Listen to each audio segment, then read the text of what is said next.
홍시의 사연 라디오 지금 시작합니다. 안녕하세요. 저는 얼마 전에 가족을 최우선으로 여기는 남편 때문에 이혼했습니다. 가족을 최우선으로 여기면 좋은 남편 아니냐, 쓰니가 문제 아니냐, 이렇게 생각하실 수도 있는데 남편에게 가족은 제가 아니라 시댁 식구들이에요. 결혼하고 나서 극단적인 효자로 돌변해서 욕먹는 남자들을 본 적이 있는데 저희 남편은 아닐 줄 알았습니다. 근데 아닌 척만 하고 결정적인 순간에는 항상 티를 내더라고요. 부모님께 식사 대접한다고 했을 때 자녀가 사주는데 한우 먹고 싶다, 랍스터 먹고 싶다 하시는 부모님이 몇이나 계실까요? 보통은 아무거나 먹자고, 싼 거 먹자고 하시는 부모님이 대부분 아닐까요?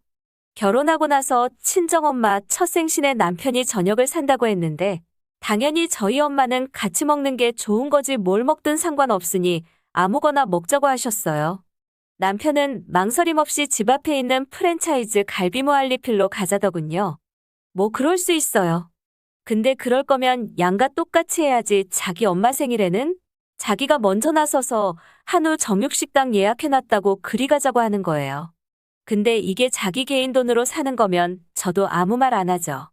부모님 생신이나 명절에 드리는 용도는 저희가 같이 모으는 계좌에서 나가거든요. 근데 그걸 시댁에만 쓰니까 열받는 거예요. 처음에 몇 번은 참았어요. 일일이 다 체크하고 따지고 그러면 싸우게 될까 봐요. 근데 처음으로 크게 싸웠던 게 크리스마스였을 거예요. 친정이랑 시댁에 겨울 외투를 하나씩 사드리기로 했어요. 남편이 쉬는 날이라 저 대신 백화점 가서 이쁜 걸로 사오겠다고 해서 그러라고 했어요. 퇴근하고 집에 오는데 주차되어 있는 저희 차에 사람이 있는 것 같더라고요. 그래서 다가가니 남편이 뭔가 손으로 열심히 꼼지락거리고 있었어요. 얼마나 집중을 했으면 제가 바로 옆에서 보는데도 모르더라고요. 썬팅 때문에 잘 안 보여서 노크를 하니 화들짝 놀래면서 창문을 내렸는데 외투에 붙어있는 가격표 있잖아요. 거기에 할인된 가격 스티커가 붙어 있으니까 그걸 떼고 있더라고요. 제가 어이가 없어서 그거 우리 엄마 거냐니까 멋쩍게 웃으면서 그렇다고 하는 거예요. 시부모님 거는 48만 원짜리 패딩 2개 사놓고 저희 엄마 거는 몇 번이나 2월 된 건지 정가가 40만 원인데 행사 가격 12만 원짜리인 촌스러운 패딩을 사서 가격 스티커를 떼고 있더라고요.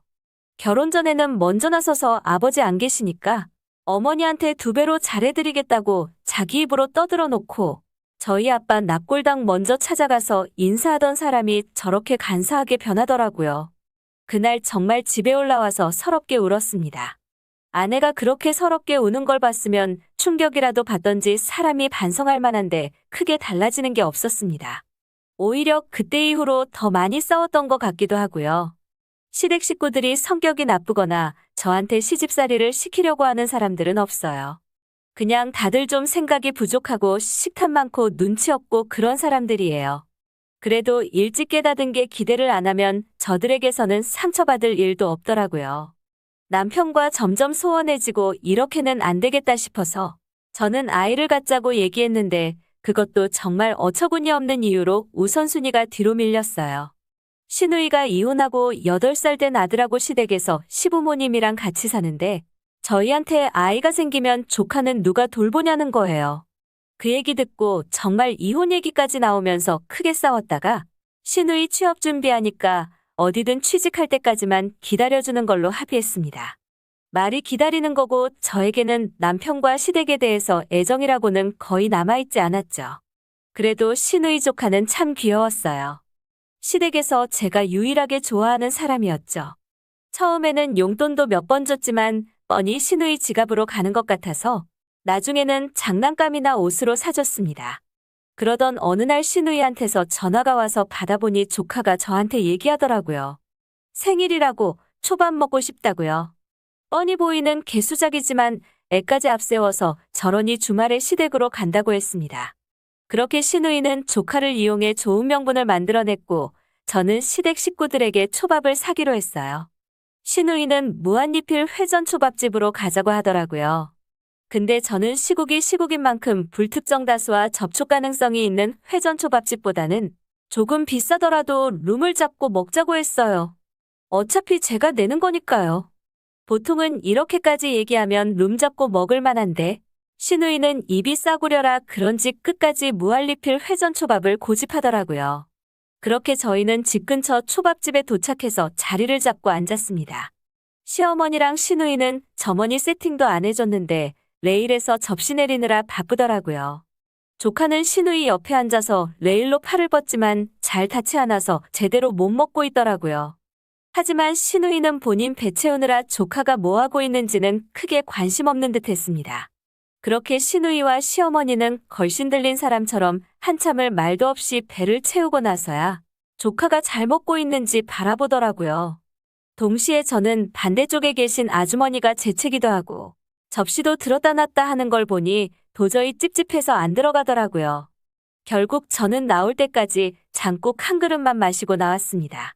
고급지고 비싼 거 사준다는데도 굳이 무한리필 회전초밥을 고집하는 이유가 있냐고 물어봤는데 이유는 정말 단순했습니다.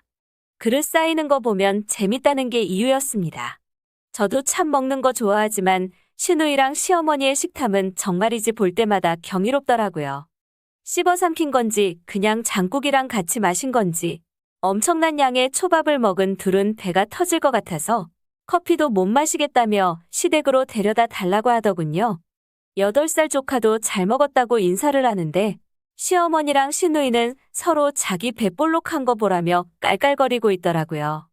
그로부터 이틀 지나서 회사에 있는데 남편에게서 연락이 왔습니다. 조카가 코로나에 걸렸다고 하더군요. 저는 아무 증상이 없었지만 찝찝한 마음에 병원 2곳을 들러서 검사를 받았는데 전부 음성으로 나오더라고요. 시어머니한테 전화드려보니 시어머니랑 시누이도 음성이라고 하더군요. 하필 걸려도 조카가 걸려서 마음이 안 좋았습니다. 그날 퇴근하기 직전에 남편이 상의할 게 있으니 시댁에서 만나자고 하더라고요. 행사도 없는데 상의할 게 뭐가 있나 싶었지만 일단 시댁으로 향했습니다. 조카의 확진에 대한 얘기였는데 애가 너무 어려서 격리시설에 혼자는 못 들어간다고 하길래 제가 알려줬어요. 공동격리자 신청하면 된다고요. 근데 시누이는 아들이 아픈 것보다 자기가 전염될 걸 더 걱정하더라고요. 자기가 아들 돌보다가 걸리면 어떡하냐면서요. 그러면서 남편이 제안하는 소리를 듣고 제가 너무 어이가 없었습니다. 저희 친정이 빈방이 있으니 완치될 때까지만 장모님이 봐주시는 게 어떻겠냐는데 제가 너무 어이가 없어서 얘기했습니다. 시누이는 걸리면 안 되는데 우리 엄마는 걸려도 되냐고요. 그랬더니 남편이 장모님은 평소에 운동 열심히 하셔서 안 걸릴 거라는 거예요. 시어머니도 옆에서 동조하고 있고요. 자기는 당뇨에 고혈압도 있는데 사도는 건강하지 않냐면서요.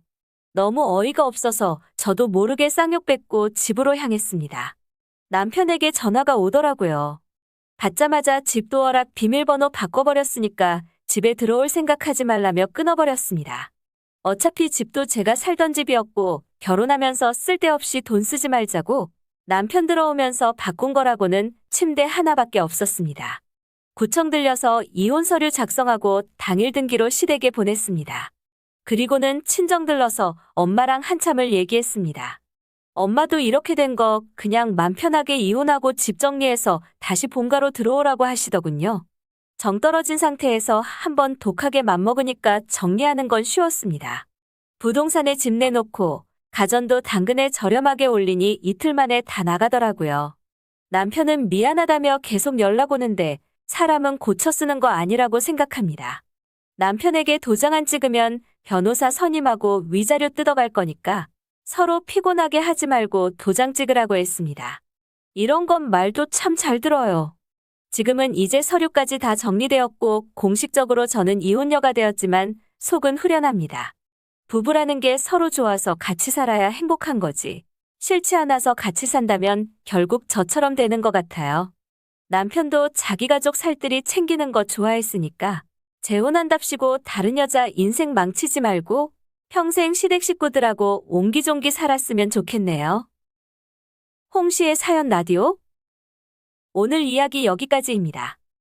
재미있게 들으셨다면 구독과 좋아요 부탁드립니다.